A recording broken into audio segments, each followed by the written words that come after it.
Sir வணக்கம் sir. வணக்கம் sir. Panruti Ramachandran அவர்கள் புதிய கட்சி ஆரம்பிக்க போகிறாரு. எம்ஜிஆருடன் இருந்தார், செல்வி ஜெயலலிதாவுடன் இருந்தாங்க, அப்புறம் கேப்டனுடன் இருந்தார், ஓபிஎஸுடன் இருந்தார். என்ன சார் திடீர்னு புதிய கட்சி?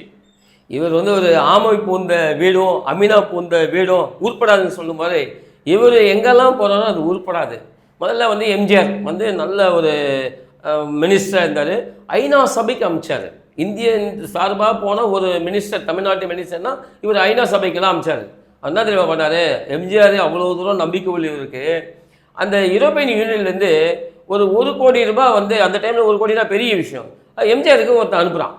அந்த அனுப்பின உடனே இவர் என்ன பண்ணுறாரு? எம்ஜி ராமச்சந்திரன் போடல, ராமச்சந்திரன் இல்லை, இவரோட பண்ருட்டி ராமச்சந்திரன் போட்டு அதை வாங்கிட்டாருன்னு ஒரு குற்றச்சாட்டுக்கெல்லாம் இருந்தது. அது மாதிரிப்பட்டவர். அதுக்கப்புறம் ஜெயலலிதா கூட வந்தார்.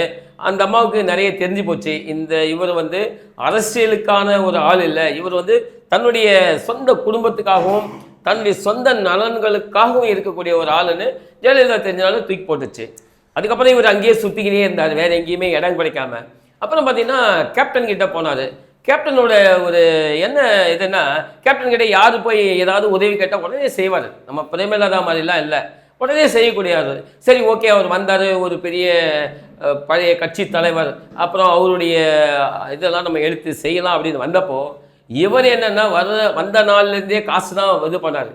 ஆண்டாள் அழகர் காலேஜையே நம்ம அடமானத்துக்கு வச்சு இந்த மாதிரி 5 கோடி ரூபா வாங்கி நாசமாக இது பண்ணுறதுக்கு இவருக்கு ஒரு பங்கு இருக்குது. பண்ருட்டி ராமச்சந்திரன் அப்படியே பார்த்தவர் தான் இவர்.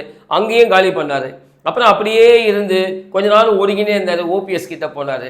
ஓபிஎஸ் கிட்டே இப்போ என்னாச்சு, ஓபிஎஸ்ஸே தனிமரம் ஆகிட்டார்.